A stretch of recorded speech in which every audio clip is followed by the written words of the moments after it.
Okay, so my name is Elliot Slaughter, and I'm going to give an update on Regent today. So if you attended our previous boot camps, you might remember this slide. The thing that we've been pushing to do with Regent is to leverage static analysis to improve the scalability of the compiler, and particularly of programs that run on the system. Legion is fundamentally a dynamic program analysis. We are dynamically discovering dependencies between tasks in the program. And so that means that there's some amount of overhead that we have to pay to do that analysis. And that essentially puts a limit on how far we can scale with the Legion analysis as it's currently written. So what we'd really like to do is to leverage the ability to do more of that analysis at compile time. So that means that we'll be able to scale out to larger numbers of nodes and also to more fine-grained tasks, tasks that run for less time. And so the biggest thing that we did was was the static version of control replication. That's taking essentially this pattern of having a single thread repeatedly launching sets of work and transforming that program automatically into a set of shards where each shard is now responsible for just a couple of those tasks, and then inserting the communication and synchronization to make the program still work. I'm not going to talk too much about this because Alex and Mike already covered this pretty extensively. But the good thing about having this transformation in the compiler is that we can now scale out a lot further. So this is an experiment that we ran. This is hot off the press. And the red line at the top is Regent, so we're scaling out to 2,000 nodes in this particular example, and we're matching MPI pretty well. So this is an example of the sort of thing that this transformation allows you to do. And really, the reason why we're able to achieve that performance is because this control replication optimization changes the analysis from being something that's a function of the number of tasks you're running to something that's roughly constant. So without this analysis, as you increase the number of nodes, the runtime overhead that you see is going to increase. If you apply the transformation, then that runtime overhead stays mostly flat as you scale out the number of nodes. But it turns out that this overhead is actually still not zero. There's still some fixed amount of overhead that we're paying as we're launching tasks. So going back to our original set of goals, I'd say it's pretty much mission accomplished for scaling out to large numbers of nodes. We're able to do this now. There's still some questions about whether we can really scale out to fine-grained tasks. Because of the dynamic runtime analysis, it's still difficult for us to run with many, many small tasks. And so this is one of the main things that I want to be pushing on with the language that we intend to investigate in the near future. And so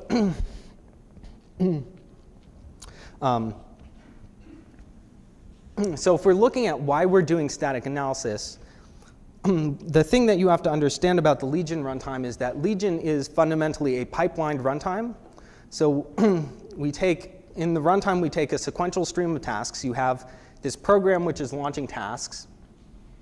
As those tasks launch, they get analyzed and processed on a special runtime thread that does the dynamic analysis. And this is actually a pipelined analysis. There are multiple phases to this analysis, and each of these steps takes some amount of time. We can actually do pretty okay with this as long as the throughput of the runtime is faster than, is greater than the number of tasks and the rate at which we're launching tasks. Because it's completely deferred, it's not actually happening on the main thread, so it only becomes a problem when the rate of tasks that we're launching becomes greater than what we can handle on the runtime analysis thread. And so what we really want to do with this static analysis is cut out as many of these phases as possible. And in the ideal case, what we'd really do is cut out all of the analysis and skip straight to execution. We would dump essentially a data flow graph straight into Realm, which is our underlying runtime layer, and we would not have to do any analysis at all in order to execute that program.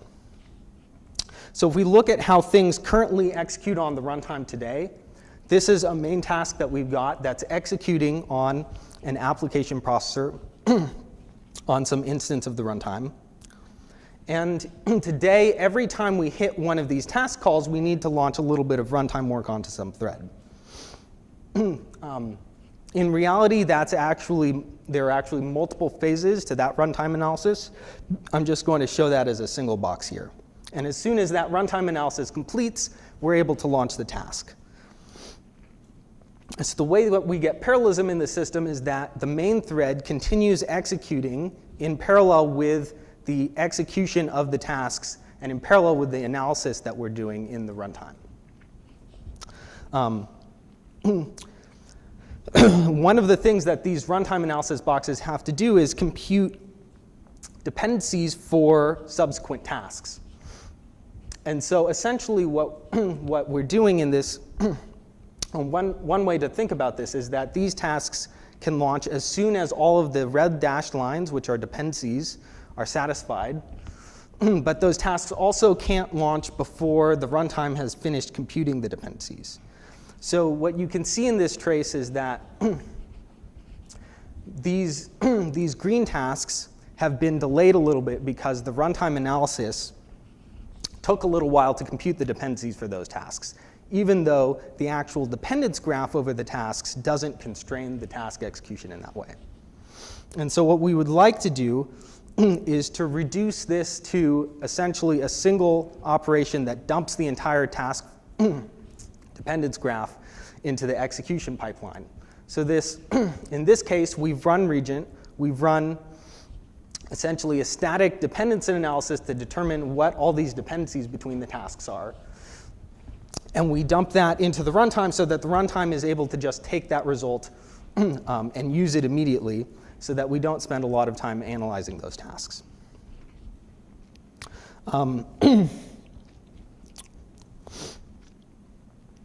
So as a part of the control replication optimization, we actually built a novel data flow representation inside the compiler called Ardor, the region-based data flow intermediate representation, which basically mimics the runtime dependence analysis to construct a static dependence graph of tasks. And I'm not going to go into this in too much detail, but the main takeaway is that we can construct these dependence graphs at compile time, and we can emit them, or we're working on being able to emit them as direct static programs so that we don't need to do a lot of dependence analysis at runtime. So roughly, the plan for static analysis is to use this Ardor representation to capture the dependencies, the static dependencies of a program. We already have that representation. We need to add a little bit of extra glue there to communicate those dependencies into the runtime.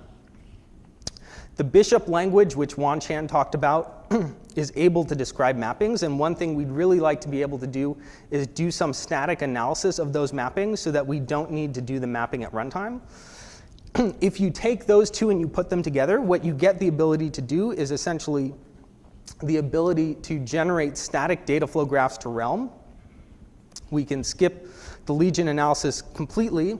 And what we can basically do is say to Legion, here is a set of tasks with their complete dependencies and with their mapping. Just take it and run it.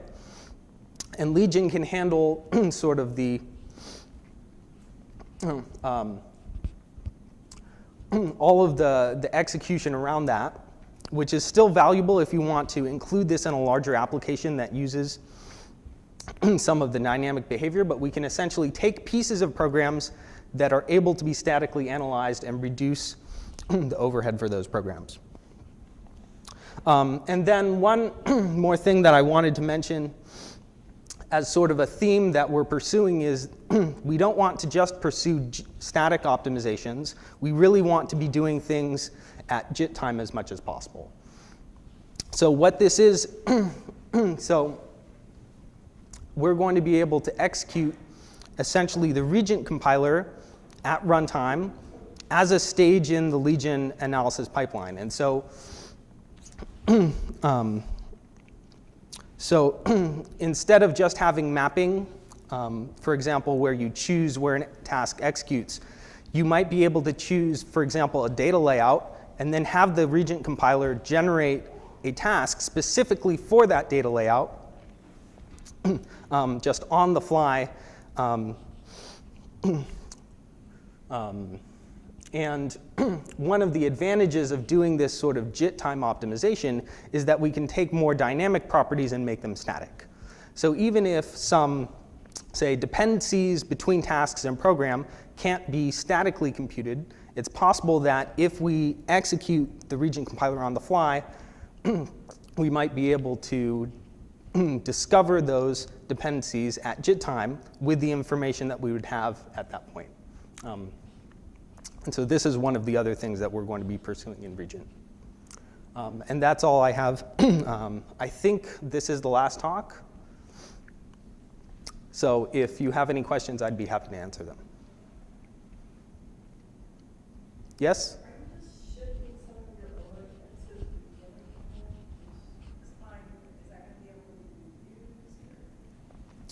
So for the JIT time stuff, you are still going to have to pay some overhead at the beginning when you do the initial JIT. I think the how much you win with that depends on the application. So if the application is some sort of iterative thing that iterates for a long time on the same pattern, then you can obviously win on that. I mean, one of the advantages of JIT is that that iterative pattern doesn't have to span the entire program. And if you JIT something and then use it for 100 iterations, and then JIT again and then use that for the next 100 iterations, that fits well into the JIT model, and you could still probably win with that. And that would not necessarily fit as well into the purely static model. If I can add one more thing to it. Another advantage you have in the Legion model that you don't necessarily have in other Legion environments is that we are asynchronous. So if we start executing and doing it the over the full way, we can soldier around with that, and in parallel we can say, hey, this looks like something worth jitting. Kick that off, and now you're not actually paying necessarily for the latency of that jitting operation, other than you're running with the suboptimal version until the JIT finishes. And so this lets you do things like you can imagine recognizing, hey, maybe either maybe we should JIT this, or maybe we need to load down. Maybe there's something that's changing on the machine, and you can actually still go with the way that you get the risk of suboptimal while you come up with a better approach. I was thinking fault tolerance there, but yes, that also fits into the same thing. And actually, fault tolerance is a particular thing that makes some of this stuff tricky, which is that you may have planned out exactly what you're going to do, and then you lose one of the processors that your static mapping was targeting. And so, the nice thing with this model is we have all the information we need to fall back to the dynamic version while we come up with a new static plan for what to do with the processors that are on.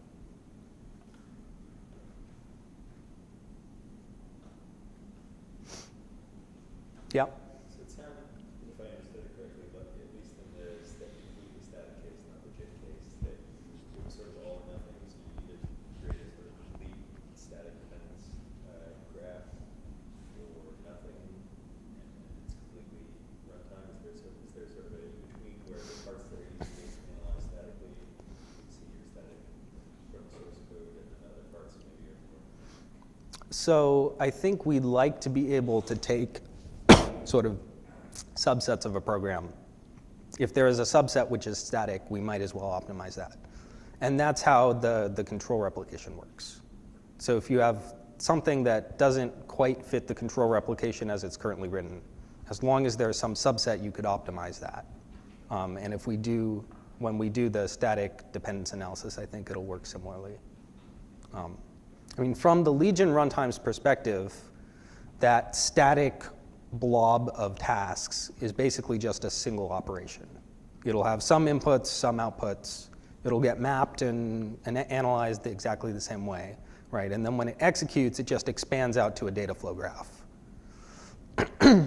So it actually, it composes well with the existing tools. And I'm losing my voice, so I should probably step out now. But I think if we have any other questions. This isn't specific to your topic, but in general, say, some of these newer architectures seem to have gate cores on the monoliths and stuff like that. Can you run Legion in addition to doing threading yourself, such that it's running on big cores, but then you do multi-threading or regular threading tool inside the shell code, sort of like threading with the code, or is it basically Legion runs everything or not? Sure. The answer is yes. Yes, you can compose, the goal is to be able to compose things like OpenMP with Legion. So actually, as of a week or so ago, you can ask the Legion runtime to expose OpenMP processors. And basically, this hookup, like a processor that you can map a task onto, just like any other processor that you can map a task onto, except this kind of processor knows how to run tasks that have OpenMP records. And it's actually better, we think it's going to be better than what you would have gotten with just Legion plus OpenMP kind of mashed together at a high level. Because in particular, we can expose multiple OpenMP processors, one for each NUMA domain, for example. And so you still get the Legion goodness of reasoning about NUMA affinities and mapping things into memory that's close and understanding when it's farther away and when you need to move data.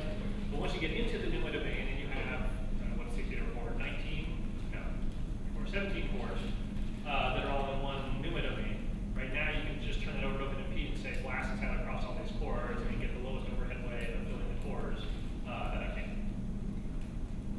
And so this idea of Legion is good at these coarser things, and when you get to the fine-grained parallelism, either if it's irregular, you might want something like Regent, or if it's very, very regular, then something like OpenMP is probably a really good tool. Would you have to run OpenMP? That's just kind of categorizing those.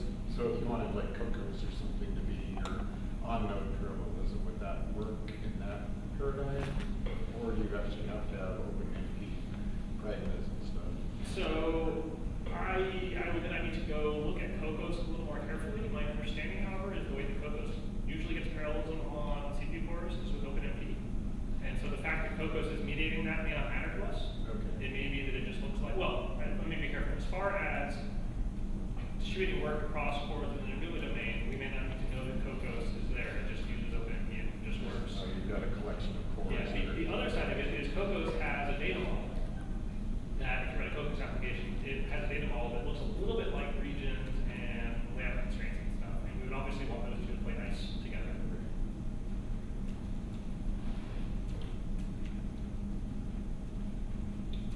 Other questions? Thank you, Greg. Well, then I think at this point we can end. If you want to have more questions, and wait, somebody has a question. Well, you didn't make the club for Slack, so I'm gonna. I actually did. You did? Okay. I missed that. Okay, well, if you did it, I interrupted myself at that point. But good that I can say the things you joined. Give the things you joined. So I think if you go to stanfordlegion.slack.com, I think it will let you request. If not, send a mail to Legion users. People can't send Legion dollars. So yeah, if you send mail to Legion users and ask me, I don't know what to do. But or you just send email to Alex. But yeah, we